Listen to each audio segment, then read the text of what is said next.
বৈশাখের খরতাপে পুড়ছে দেশ। তাপমাত্রা ওঠানামা করছে ৩৮ থেকে ৪২ ডিগ্রির মধ্যে।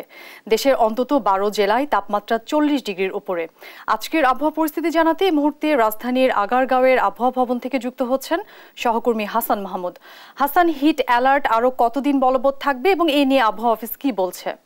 অরিন, আপনাকে ধন্যবাদ। আপনি যেমনটা বলছিলেন যে হিট অ্যালার্ট যেটি আবহাওয়া অধিদপ্তর থেকে জারি করা হয়েছিল সেটি কিন্তু আরও ৩ দিন বৃদ্ধি করা হয়েছে। তবে এখন যেটি বলা হচ্ছে যে আবহাওয়ার যে পরিবর্তন সেটি কিন্তু আর তাপমাত্রা বৃদ্ধি না হলে সেটি কিন্তু এখন যেটা রয়েছে সেটি কিন্তু অব্যাহত থাকবে। তো আমরা একটু আবহাওয়া অধিদপ্তর যে কর্মকর্তা ব্রিফ করছেন আমরা একটু সরাসরি সেখানে চলে যেতে চাচ্ছি। তো একটু বলবেন এখন যে হিট ওয়েভটা চলছে সেটা তো আপনারা কন্টিনিউ করছেন, সেটার ব্যাপারে লাস্ট আপডেট একটু আমাদেরকে জানাবেন।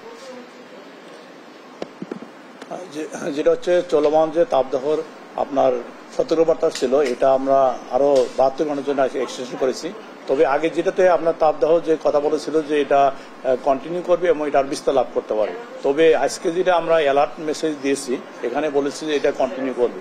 এর মেন কারণ হচ্ছে যে আজকে দিনের তাপমাত্রা কিছুটা কমতে পারে।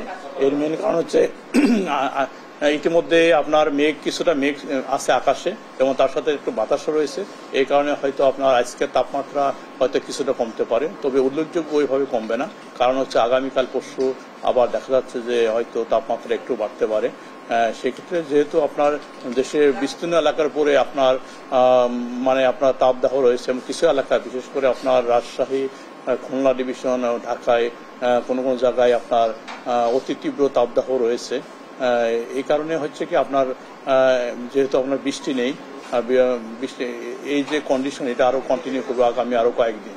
তবে আপনার বিশেষ করে আপনার ময়মনসিংহ, সিলেট, চট্টগ্রাম এইসব জায়গাতে আপনার কিছুটা বৃষ্টির সম্ভাবনা রয়েছে।